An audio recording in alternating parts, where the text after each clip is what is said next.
Shopper again for Vessel News. We're seeing the A+ of the Trump movement, of the political right movement, of the cultural, conservatives are the new counterculture. So here we have Sabo. Sabo, the guerrilla artist.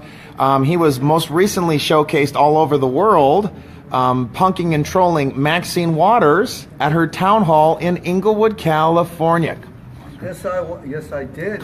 Thank you for covering that. Absolutely. So tell us, okay, what was the first street art or guerrilla art that you did?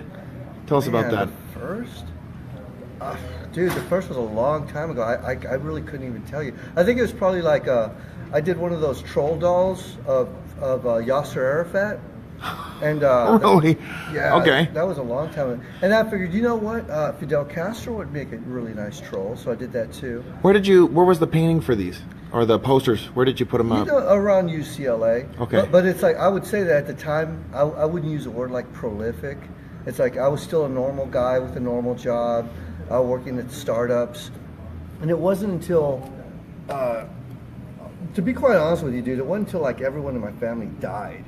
And then I was like, you know what? I'm going to wind up in the ground one of these days, so I might as well just do what I want to do. Right. I should probably allow you to give everybody some background. So I apologize if I haven't done that. So Sabo, tell us, how do we put this? Because you got to have your name. Do you have to make sure you go by your pseudonym, or do you let people know your real name? No, I don't even know what my wife calls me. It's like, okay. I can tell you when I flew out of the country into California for the Marines, I was like, everyone called me this growing up, but I also have this middle name. Why not just change it? No one knows you in California, and I did. Mm-hmm. And I changed my name a number of times since I've been here, like any shady individual would. And then of course the whole Sabo thing happened with the art. And a name to me is kind of insignificant. It's not the point of what I do. My name's not the point. I go by Sabo the same way any entertainer would go by a certain name. And it's not to say that I'm afraid if someone finds out what my name is, because I could give a damn. Okay. It's just pointless. And so tell me, where did that name Sabo come from? Sabo, I was in a tank in the Marine Corps. I was old school M60 tank. And I remember being a loader, and the driver, he wanted to go to Art Center. And I guess to answer your question, there's 5 primary rounds on a tank. And the shortest, hardest, fastest round is a Sabo round, wow. Which is basically a bullet for a tank. And I love it when people say, no, it's not, you don't know what you're talking about. It's like, fuck, man, I was only in the Marines for 4 years. I think I know what I'm talking about. Right. But it's spelled with a T at the end. The reason I took the T out was because I don't need to be having to tell people my name's not Sabot. And it's like, so I just took the T out, it said Sabo. And I didn't have room for the T on my knuckles, so I just left it. And that's where the name came from. So you've been an artist since you were young, or? No, not really. I once started advertising. And advertising is a certain skill set. But where I went to school at the Art Center, you're forced to learn how to create from concept to completion. Okay. And which meant I needed to know my shit with a Mac, with art, and all this kind of stuff. And I got quite good at it. I got jobs, instead of in advertising, I wound up getting jobs in startups. So I was learning a little PHP, CSS, HTML, front-end design. You're learning computer code, computer design. And that was a time when everyone was on dial-up. And not everyone had a high-speed line. So you had to know how to really crunch things down. So I became quite expert at that. And I did that forever. And it just became a soul-crushing job, It's just one of those jobs where you're working 14 hours a day, and I just didn't like it after a while. I thought the people in this tech business are some of the smartest dumb people on the planet, and I just had enough. So I got out of it, and one day I remember. Then I remembered, I'm just going to do this political stuff. So you would consider yourself conservative, libertarian? I'd say more libertarian. It's like, when I used to think of conservative, I would think of these people that go to Baptist church on Sunday, and they act a certain way on Sunday, but they fuck each other the whole rest of the week. And I'm like, they're a bunch of hypocrites. These are the people that look down on me because I live in a trailer, in Louisiana at the time. And that was my interpretation of what a conservative was, particularly a Republican. And then one day I heard Mark Levin say something like, no, we are people that conserve the fundamentals that make this country great. Yeah. And that I could buy. That I could buy into. So in that regard, I will call myself a conservative. But for the fundamentals that make the country amazing, I'm still like a social liberal, probably very much so. And but in terms of keeping the government out of my life, out of my bedroom, and the whole 9 yards, right. Very much a conservative Republican, I guess. Got it. So you talked about your first ones. You were targeting dictators and making them look like treasure trolls. Yeah. When did you start targeting political incumbents, whether president or congressional reps? Hillary. For the longest time, we all I remember doing some stuff for Bill Clinton, and that was way back when, but like a one-off. But definitely Hillary, because we all thought she was going to be the ticket in 2008. Oh. And we all thought she was going to be coronated, the whole deal. And out of nowhere, Barack Obama showed up. And so I already had a treasure trove of Hillary stuff. And, we just stood back and watched Obama for a while. And it didn't take very long to realize who he was, which I already kind of guessed because I learned a few tricks in the Marines in terms of listening to people, seeing what they say versus what they do, kind of a thing. Right. And I knew what he was about, and he proved himself very quickly. So, tell us some of the artwork related to Hillary and Obama that you've done that people might recognize. Let's see, I did Hillary as the Royals. She looked this coronated queen. I made her look like Stalin, like Lenin, like have they seen it? I did one of her pretty much naked with tattoos, kind of like the Ted Cruz one that I did. I remember that one. Yeah, Obama. I was distributing the Joker poster throughout LA. That was yours? No. Oh, that wasn't my art. Okay. The art came from a Palestinian in Chicago. Really? But he freaked out. He freaked out and said, fuck that, I'm from Palestine, and I'm in Chicago, which is his hometown, so he kind of just dropped it, and at the time I was like putting it up in LA, so it kind of sucked that I was putting up someone else's work. All right. But it's like, whatever, I did that for quite a while. Then I was working on like Obama Nazi flags and Obama drone posters and all kinds of other Obama things. Every time he'd fly into town, I would do something for it, depending on what the affair was. How do you get the funding to have these mass prints? They're not. How do you draw money? The funny thing was, early on, I was like really the only person doing this, and it's like I almost felt entitled to tell people, dude, you got to help me. I'm the only person doing this. The fact that, and then I kind of grew up, and I was like, dude, no one has to help you do anything. Get your ass out there and do it yourself. And I did. There were times. That's a very conservative mindset, right there. There was a time when I would I'd put online, hey, I'm going to do this project. This is how much I think it's going to cost. Accept donations. This was before everyone was crowdfunding the way they are, and every now and then I'd get like a donor or a helper, and it worked out like that.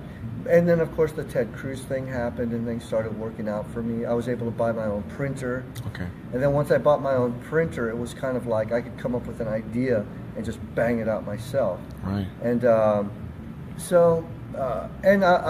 finally got to a point where I don't have to ask for donations, but it still doesn't hurt. It's like. So people commission you to do the work then, and they. I hate saying this because people are like, "Oh, you're leaving a lot of money on the table." The fact is, I don't like clients. It's like, I mean, what I do is, recently a lot of people are like sitting around a table going, why is Sabo getting paid doing what he's doing and we're not making any money? YouTube shut us down and we're not, the monetary thing in YouTube, how it screwed a lot of people over. Yeah. And people are trying to find like alternative ways to make money. And they're like, how am I still making money? It's like, well, I make money because I have posters and T-shirts and bumper stickers. I have product. Got it. And for many years, I did not know how to monetize what I do. Sure. And then one day it was like, you know what? Why don't you put a PayPal button on there? And I remember the Ted Cruz. I ordered like $3,000, $4,000 worth of T-shirts. Or what I did is, I put them for sale, and I didn't have a single shirt. Wow. And I was really, really taking a chance. And then, boom, a lot of people bought it, and it covered the printing cost, and then it just snowballed from there. Incredible. And usually it kind of works that way sometimes. But I just took a hell of a chance. And then as time progressed, I learned how to keep up with the news cycle, and I try and have like a bumper sticker that it's applicable to that news cycle. Right. And I just learned how to monetize what I do. And it really bothers me when people say, "Oh, you're just about the money." It's Wow, that's really offensive. Yeah, they do. It's like, no, I'm about being able to pay my rent. Yeah. It's like, I was 5 months behind on the rent.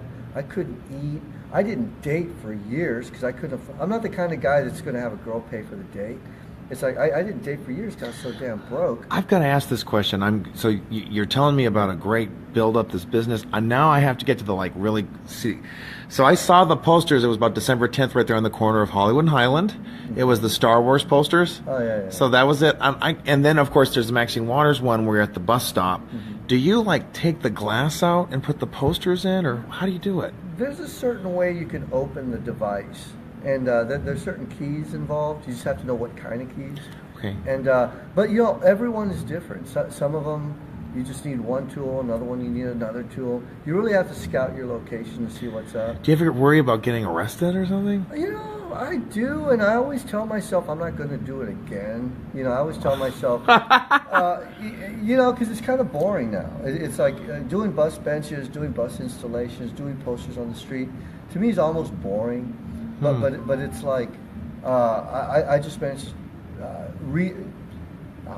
It's a long story. I think what I'm going to start doing in the near future is just going out and doing things on the street without looking for press. Just to make a presence on the street. Yeah. Unfortunately, my stuff comes down really fast. Yeah. So it's like I got to go and take photos of it and this and that to catalog it. Mm-hmm. But it's like.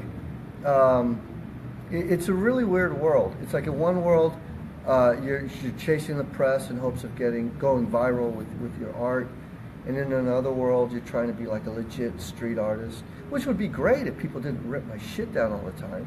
And people should be holding on to it and waiting to auction it. Well, I know Shepard or whomever else, Banksy, they could put something up and they'll rip the whole wall down. Or no, their stuff will stay up forever. I know Shepard's will. Banksy's, it gets sold, but mine's just a little different. And I'm not bitching about it. That's just the environment that I live in. I got for the Maxine Waters event. There was stuff I missed, like the street signs, as well as the signs that were hanging in front of the Inglewood High School Hall. Yeah. How long did it take you to do all that? I've gotten quite good at it. I don't know if I'm supposed to be speaking outside, but I've gotten quite good. You mind following me over this? Oh, sure. I'll follow you. Don't worry about it. Sabo's a guest speaker, and we want to make sure we don't keep him from helping out Omar Navarro, who's running for Congress against Maxine Waters. So that's why Sabo's art and his contributions were so crucial. Okay. We're good? So good. Yeah. That's fine. But, I didn't want, hey, where the hell is he? Yeah, that's fine. But I'm sorry. So you missed those signs. It's like... Those ones, but I got the poster.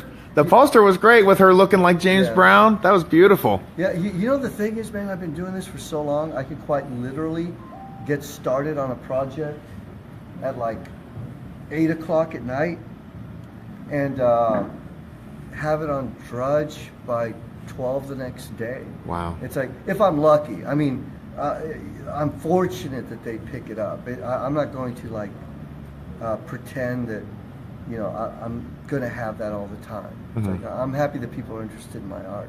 Wow. But yeah, I'm quite fast at it now. It's like putting those signs up on the power lines takes a minute. But you have to have ladders, don't you? Or no.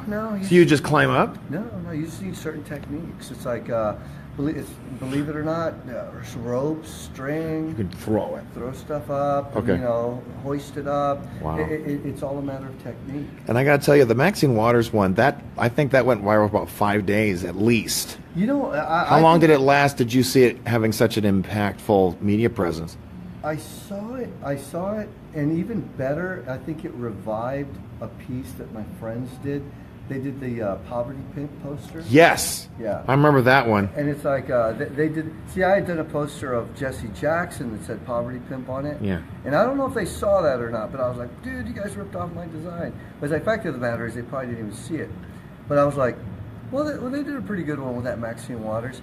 And that was like a long time ago, probably a year ago, if not more. It was the 2014 election, I remember. Yeah, it was a long time ago, and I think it revived that poster, and so that got a second life, and I think that helped the news cycle carry on for a few days. Wow, incredible.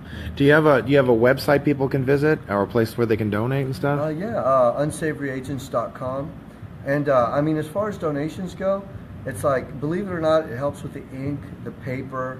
You know, all this money does come out of my pocket, and I can tell you that whatever money comes in goes right back out on the street.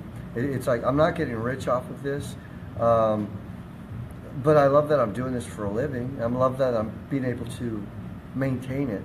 And as time progresses, people always want bigger and more. And, you know, it's like, it used to be just like 10 posters. Now it's like 10 posters, some bus benches, and then it's 10 posters, a bus bench, and installation, and hangers. And I forgot to mention the 2 scoops, impeach him, right there on the bus bench. Oh, yeah. That was great. And so it gets pretty involved, particularly when you're like flying to a different state. And, you know, like I remember Berkeley. I was up at Berkeley.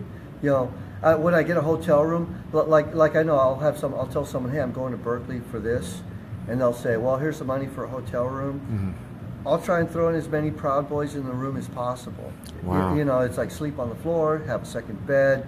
It's like I try and spread it out as much as I can. So any little bit helps. You're helping out the cause. You want to give us a hint on who you're going to be targeting next? It's unsavoryagents.com if I didn't mention it. I really can't say, because if I do say, you know, just really can't tell. You're going to have the police all over trying to stop you. I used to be a lot more careful. I mean, I used to not talk about anything at all. Now I think I'm a little too chatty about it. So it's like, you know, I think maybe I should just revert back to the way I used to be. So thanks again. This is Sabo right here. He's the guerrilla political artist who takes on the establishment. He's the most recent, he's well known for going after Maxine Waters, Miss James Brown, 2 scoops, blame Whitey for everything. Yeah. His picture's featured everywhere. Awesome. So make sure to visit his website again. It's unsavoryagents.com. Thank you. All right. This is Vessel News. This is Arthur Shopper. We'll be back soon.